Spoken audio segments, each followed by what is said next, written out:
Una de las más grandes estafas que jamás se haya registrado ocurrió en la última parte de la década del 60. David Stein, un brillante joven francés, pintó más de 400 reproducciones de las obras de los grandes maestros.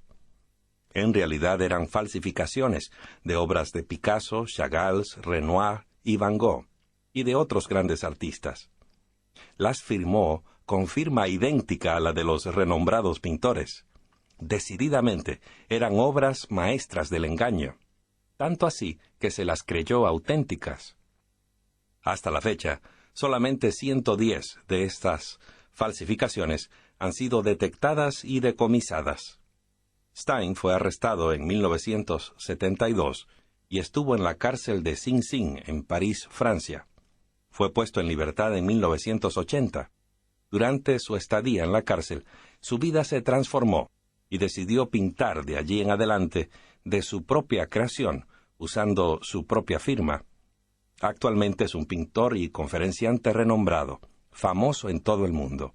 ¿Y cuál es el tema de sus conferencias? Uno en el cual él es un experto: cómo identificar una falsificación.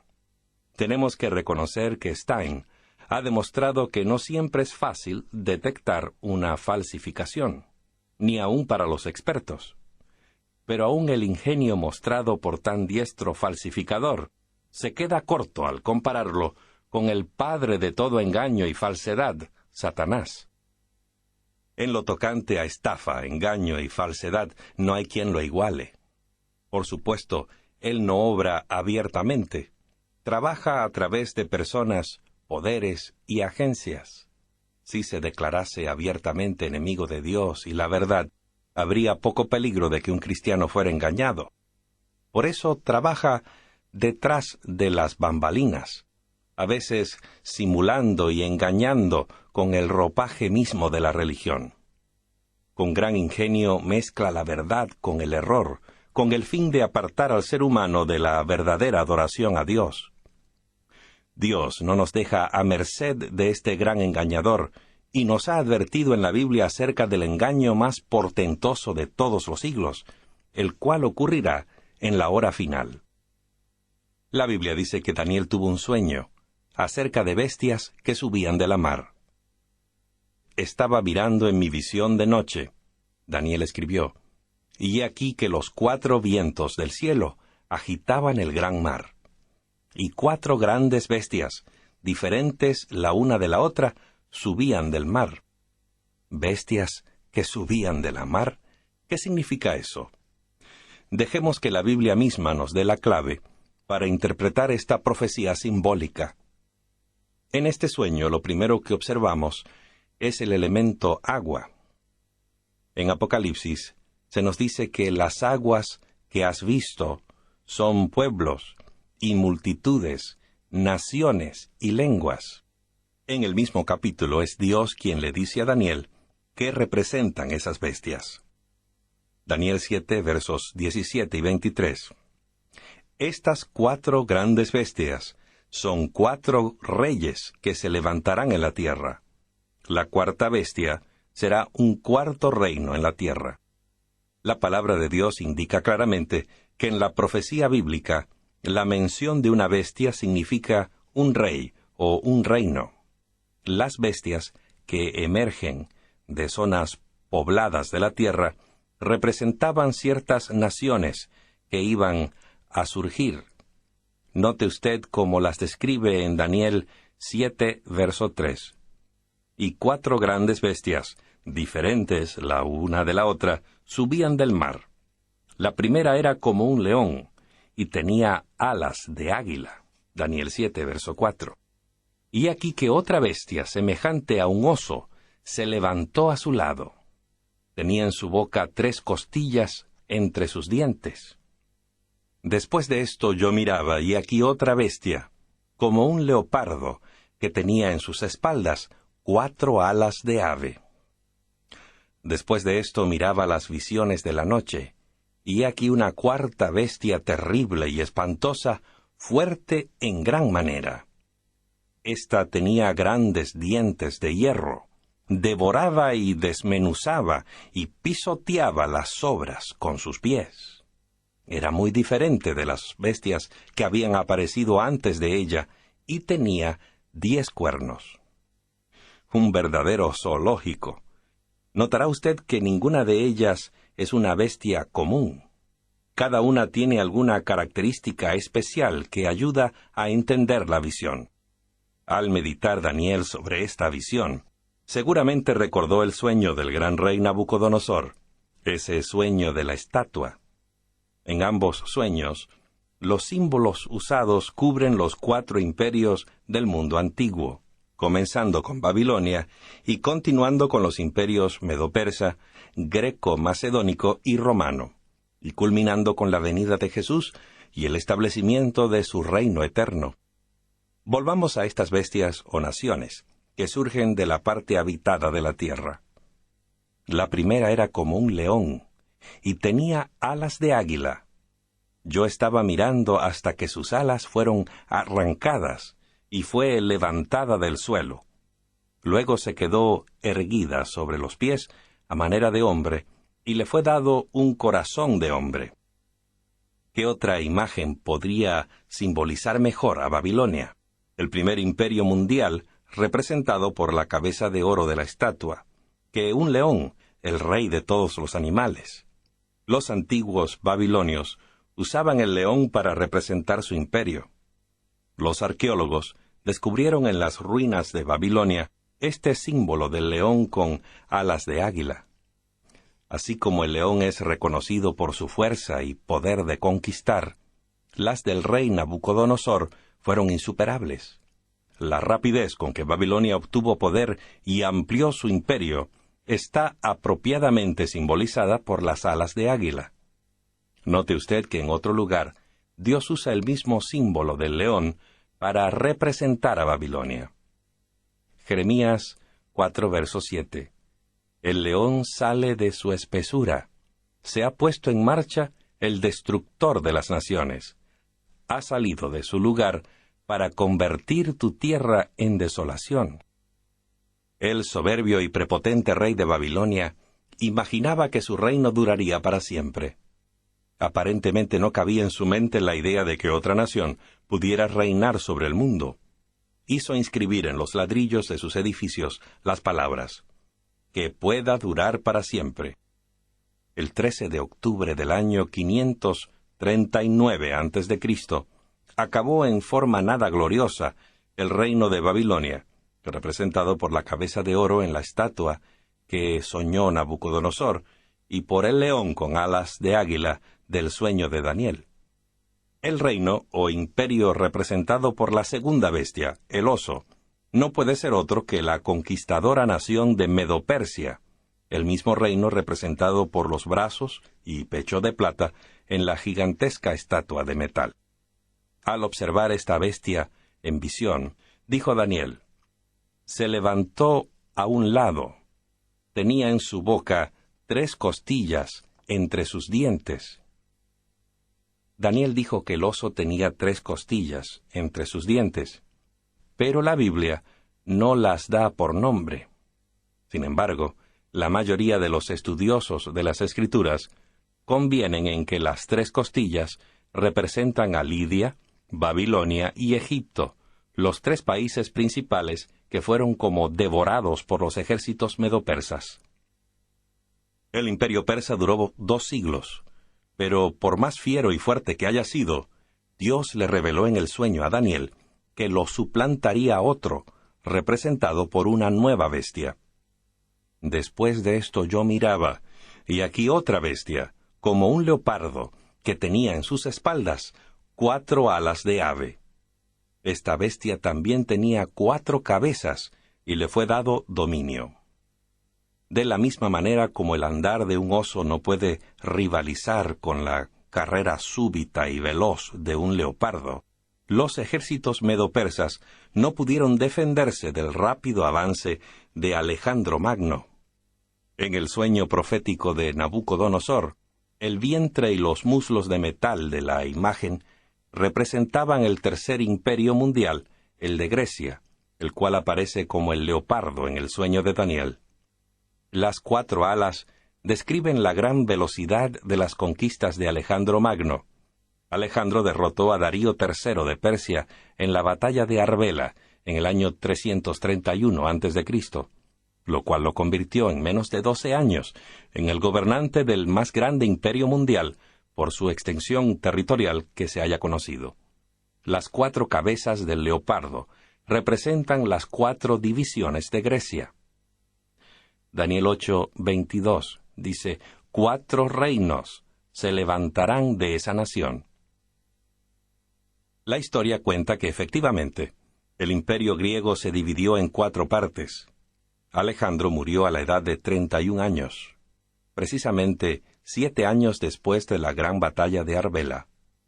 Aún antes de ser sepultado, comenzó la lucha por el poder, primero entre sus familiares y luego entre sus jefes militares. Finalmente 4 de los generales de Alejandro tomaron las riendas del imperio. Ahora el leopardo o Grecia tenía 4 cabezas: Casandro, Lisímaco, Ptolomeo y Seleuco. La mayoría de las personas tienen problemas aún para mantener una sola cabeza en la dirección correcta. Imaginen lo que sucedería si tuviéramos 4. Se produciría simplemente un caos, cada cabeza tratando de ser la número 1. Eso es exactamente lo que sucedió con el imperio griego. Los 4 generales de Alejandro eran hombres egoístas y ambiciosos que deseaban gobernar ellos solos el imperio. Cada uno de ellos afiló su espada en contra del otro y el imperio cayó en una maraña de rivalidades y contiendas. La zozobra y contiendas continuaron entre las 4 partes del imperio hasta que finalmente, el 22 de junio del año 168 a.C., en la batalla de Pydna, sucumbió el imperio de Alejandro Magno, 144 años después de su muerte. Pero ¿qué actuación tendría la 4ª bestia feroz que Daniel dijo que alcanzaría el poder después del imperio griego? El ángel le dijo a Daniel que este 4º reino sería diferente al de los otros reinos. La bestia que lo representaba era extremadamente poderosa y tenía enormes dientes de hierro para destruir su presa. Se trataba de un poder cruel y malvado. No se podría hallar una mejor descripción del imperio romano. Roma fue más cruel y brutal que todos los imperios anteriores. Los romanos destruían naciones enteras o vendían a sus habitantes como esclavos. Esta espantosa bestia tenía dientes de hierro, así como el 4º imperio de estatura tenía piernas también de hierro. A Daniel lo intrigaba esta terrible bestia, y especialmente sus 10 cuernos. Le dijo: mientras yo contemplaba los cuernos, he aquí que otro cuerno, uno pequeño, crecía entre ellos, y delante de él fueron arrancados 3 de los cuernos anteriores. El ángel le dijo a Daniel: en cuanto a los 10 cuernos de aquel reino, se levantarán 10 reyes. Sin duda Daniel recordó entonces la gran estatua del sueño de Nabucodonosor, con sus pies en parte de hierro y en parte de barro cocido, la cual terminaba en los dedos, o sea, las divisiones del imperio romano. Para el año 476 a.C., las tribus bárbaras del norte de Europa habían desmembrado en su mayor parte al imperio romano. 7 de esos reinos o naciones existen actualmente en Europa. Pero lo que más le interesó a Daniel fue el cuerno pequeño, que brotó entre los 10 cuernos y se impuso al derribar 3 cuernos en su lucha por la supremacía. Daniel notó en el cuerno lo expresado a continuación. Y aquí que en este cuerno había ojos, como ojos del hombre, y una boca que hablaba arrogancias.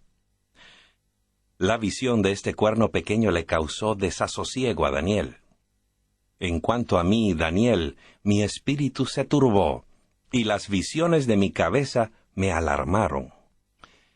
Ahora bien, ¿Por qué le causó a Daniel tanta preocupación la descripción de este cuerno pequeño? Dice él, porque yo veía que este cuerno hacía guerra contra los santos y los vencía. Él hablará palabras contra el Altísimo y oprimirá a los santos del Altísimo. Intentará cambiar las festividades y la ley. En su mano serán entregadas durante un tiempo, tiempos y la mitad de un tiempo. Daniel reconoció que esta predicción no trataba solamente de historia secular, sino que tenía que ver con la historia del pueblo de Dios. Este cuerno pequeño hizo guerra contra los santos de Dios y de hecho prevaleció contra ellos por un largo período. Obviamente iba a ser un poder hostil y perseguidor, un poder o agencia usado por Satanás para hacer guerra contra Dios, su pueblo y su verdad. Daniel dijo, mucho me perturbaron mis pensamientos y me puse pálido, pero guardé el asunto en mi corazón. ¿Qué representa este cuerno pequeño? Vamos a examinar la descripción bíblica del mismo cuerno y lo que la historia registra en cuanto a cómo cumplió lo especificado en la profecía. Daniel describe a la cuarta bestia o cuarto imperio mundial de Roma así: terrible y espantosa, fuerte en gran manera, y tenía 10 cuernos. Daniel 7:24 nos dice que los 10 cuernos significaban que de aquel reino se levantarán 10 reyes. En lugar de otro imperio mundial que se presentaría en el escenario de la historia a la caída del cuarto, la profecía predijo que habría una división del imperio romano en 10 reinos menores. La historia confirma esa parte de la profecía de Daniel. Los historiadores nos dicen que la división de Roma era un hecho irreversible para el año 476 después de Cristo. De acuerdo con el historiador inglés Edward Elliot, en su libro Ore Apocalyptae, o Hora Apocalíptica, las siguientes tribus bárbaras desmembraron el Imperio Romano entre el año 351 y el 476 después de Cristo. La siguiente lista da los nombres de las tribus bárbaras y su equivalente contemporáneo: alanos o alemanes, burgundios o suizos, francos o franceses, lombardos, italianos, sajones, ingleses, suevos, portugueses, visigodos, españoles, érulos, ostrogodos y vándalos, extintos actualmente. Estos son los 10 cuernos de la cuarta bestia que vio Daniel. Y de acuerdo con la profecía, el cuerno pequeño se iba a levantar con gran poder después de los 10 cuernos o divisiones del Imperio Romano. En cuanto a los 10 cuernos, de aquel reino se levantarán 10 reyes. Tras ellos se levantará otro y derribará a 3 reyes. En el año 493 después de Cristo, los érulos fueron destruidos con la ayuda del emperador Zenón. Justiniano, otro emperador, exterminó a los vándalos en el año 534 y luego acabó con el poder de los ostrogodos en el año 538. De esta manera los 3 cuernos de la profecía de Daniel fueron arrancados, con lo cual surgió el poder de la Iglesia en Roma. Entonces el emperador Justiniano decretó que el obispo o papa de Roma fuese el dirigente religioso de la Roma de Occidente. Daniel predijo también que el cuerno pequeño sería diferente de los otros reinos. Tras ellos se levantará otro. ¿Era diferente esta bestia? Ciertamente lo era. Los otros reinos eran poderes políticos, pero este cuerno pequeño era una potencia religiosa que ejercería poder político. El dedo profético parece estar señalando hacia la Iglesia Católica de la Edad Media como el cuerno pequeño de Daniel 7, justamente como lo indicaron los reformadores protestantes. Daniel proporcionó también otra característica identificadora de este poderoso cuerno pequeño. Yo veía que este cuerno hacía guerra contra los santos y los vencía. Dijo también que este poder oprimirá a los santos del Altísimo, verso 25 del capítulo 7 de Daniel. ¿Se involucró la Iglesia de la Edad Media en la persecución? Desafortunadamente, sí. Así lo cuentan la historia de la Inquisición, las cruzadas, las luchas con los hugonotes, las persecuciones de los valdenses y albigenses, la guerra de los 30 años, las torturas, los calabozos, etc. La hoguera a la que fueron sentenciados los mártires, todo ello está ligado históricamente a la Iglesia durante los oscuros siglos de su supremacía. Pero hay aún otra importante característica distintiva del poder de este cuerno pequeño. La profecía preveía que este poder intentará cambiar las festividades y la ley. Otra versión dice, los tiempos y la ley. Daniel 7, verso 25. ¿Intentó el poder papal de la Edad Media cambiar la ley de Dios? Sí. La Iglesia reconoce haber cambiado el día de reposo del sábado al domingo en virtud de su autoridad. La última característica que estudiaremos señala el tiempo cuando este poder iba a ser supremo y por cuánto tiempo perseguiría a los santos de Dios. En su mano serán entregadas durante un tiempo, tiempos y la mitad de un tiempo. Aquí encontramos más símbolos bíblicos. En profecía la palabra tiempo significa un año y la palabra tiempos significa 2 años o 720 días proféticos. Un medio tiempo equivale a la mitad de un año o 180 días. Cuando sumamos un tiempo, es decir, 360 días, tiempos, 720 días, y la mitad de un tiempo, 180 días, el total corresponde con 1260 días proféticos o años. De acuerdo con Ezequiel, un día profético equivale a un año. Te he fijado un día por cada año. Ezequiel 4, verso 6. El poder del cuerno pequeño iba a reinar supremo durante 1260 años. La historia confirma la exactitud de este período profético. Los ostrogodos, la última tribu en oponerse a la Iglesia romana, fueron vencidos en el año 538 después de Cristo, lo cual dejó libre a la Iglesia romana para ejercer su poder político y eclesiástico. Exactamente 1260 años más tarde, el general Berthier, a las órdenes de Napoleón, dio la impresión de haber destruido el poder político de la Iglesia romana. Al estudiar la profecía de Daniel 7 y del cuerno pequeño que surgió de la cabeza de la cuarta bestia, hemos descubierto los siguientes puntos de identidad que indican cuál es ese poder. Vamos a repasarlos. El cuerno pequeño surgió en la Europa occidental entre los 10 reinos que se formaron al dividirse el Imperio Romano. Para su crecimiento en poder, arrancó 3 de los anteriores reinos, el de los érulos, los ostrogodos y los vándalos. Los 3 eran arrianos y se rehusaron a aceptar el Papa como cabeza de la Iglesia. La profecía dice que este cuerno pequeño aparecería de entre los otros cuernos ya establecidos.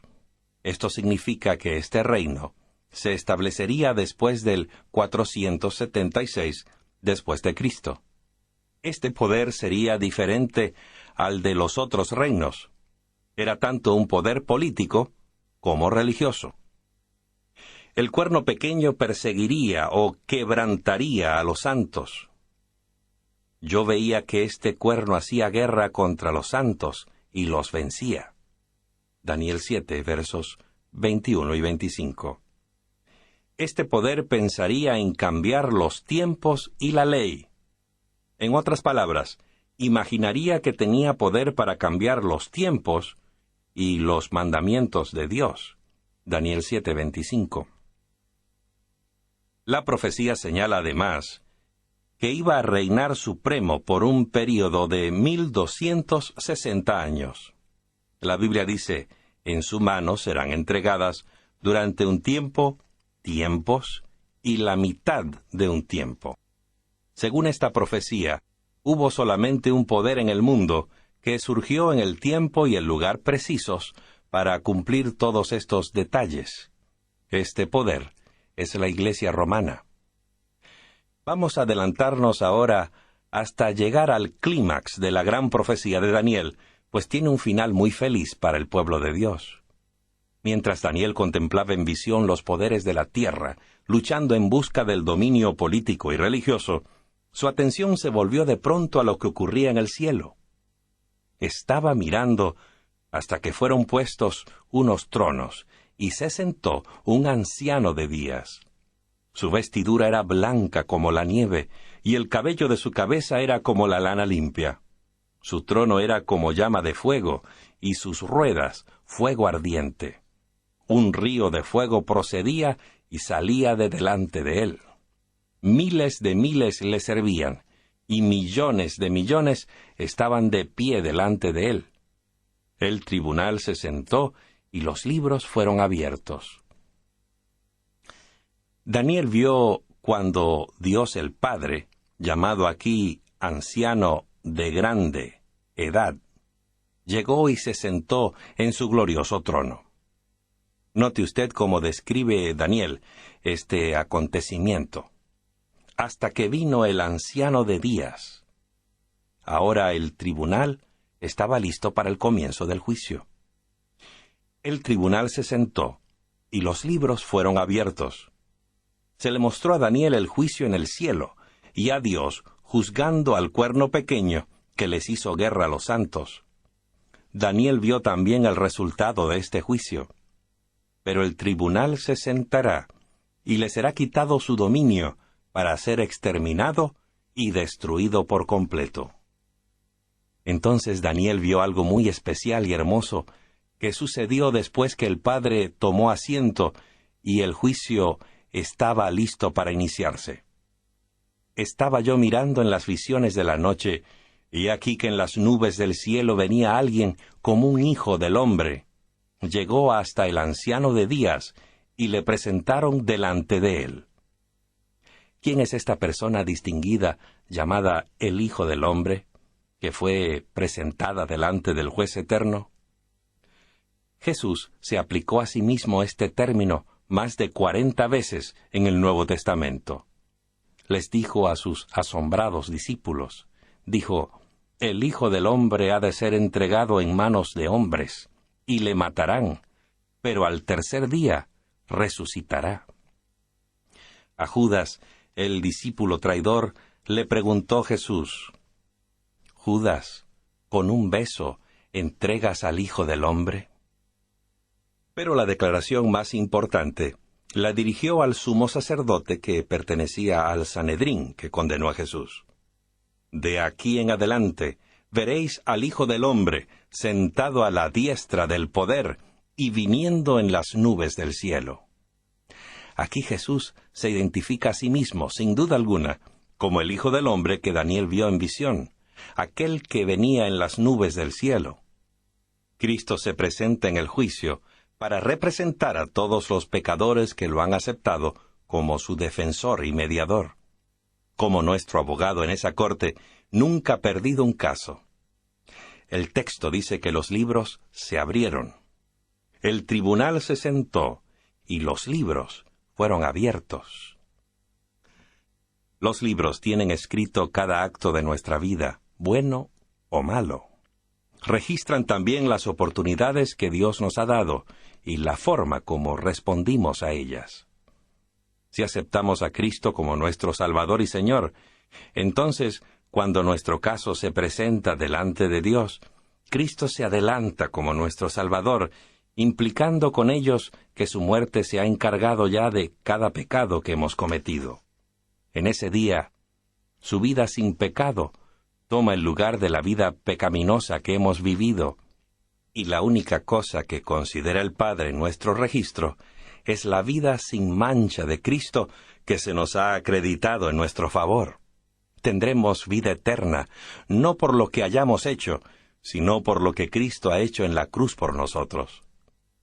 Tal vez Daniel se interesó tanto en el cuerno pequeño, y en lo que finalmente sería de él, que se adelantó y dio la historia completa de su carrera, lo cual de hecho toma lugar después del juicio, anterior al detenimiento, cuando se escudriñen todos los asuntos de esta tierra y se tome la decisión acerca de quiénes formarán parte del reino eterno de Dios. El reino y el señorío le fueron dados a Cristo. Dice Daniel 7:14. Entonces le fue dado el dominio, la majestad y la realeza.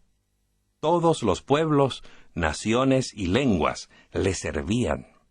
Su dominio es dominio eterno, que no se acabará, y su reino uno que no será destruido. Daniel continúa dando más buenas noticias acerca de este reino. Y la realeza, el dominio, serán dados al pueblo de los santos del Altísimo. El pueblo de Dios, sus santos, son los herederos, juntamente con Cristo, al tomar él posesión de ese reino eterno. Pero los santos del Altísimo tomarán el reino y lo poseerán por los siglos y por los siglos de los siglos. Esta parte de la profecía coincide con la piedra en el sueño de Nabucodonosor, la cual fue cortada no con mano, y dio con la imagen en sus pies, y la piedra se convirtió en una gran montaña que llenó toda la tierra. En estas dos profecías paralelas, el sueño del rey Nabucodonosor, de la gran imagen, y el sueño de Daniel de las 4 bestias, Dios resume la historia de esta tierra desde los tiempos de la antigua Babilonia hasta el gran día cuando Jesús venga en gloria a establecer su reino eterno de amor y justicia. Actualmente estamos viviendo en los días de estos reyes, en el tiempo correspondiente a los pies de hierro y barro cocido. Se está acabando el tiempo para la tierra como es y para sus habitantes. Este es el mensaje que Dios está tratando de darnos a cada uno por medio de sus grandes profecías. ¡Qué extraordinaria forma de predecir siglos de historia mundial en solo 2 breves capítulos de la Biblia! Y si lo pensamos bien, ¿no fue ese sueño dado a Daniel esa noche, hace tanto tiempo en Babilonia, una tremenda expresión del amor de Dios y de su interés por su pueblo en la tierra? En ese tiempo, Jerusalén estaba en ruinas. Israel, el pueblo de Dios, estaba cautivo en Babilonia. El panorama parecía muy oscuro. Pero Dios, en forma inusual, le estaba diciendo a Daniel: yo tengo el control de todas las cosas. Los reinos y los reyes pueden surgir y caer. Los imperios pueden levantarse y desaparecer, pero yo no me he olvidado de mis hijos en la tierra y mi plan para ellos. Algún día, todas las cosas estarán bien. Amigos que me escuchan, reinos y reyes han surgido y han desaparecido. La doble profecía de la imagen y las bestias ha llegado casi a su total cumplimiento. Jesús viene muy pronto a ejecutar su juicio y restaurar el dominio perdido por Adán y Eva mucho tiempo atrás. Él desea que todos sus hijos de este planeta, que serán parte de ese reino, estén listos para ese glorioso momento cuando el Salvador regrese. En ese día podremos contemplar cara a cara a nuestro Salvador y Señor.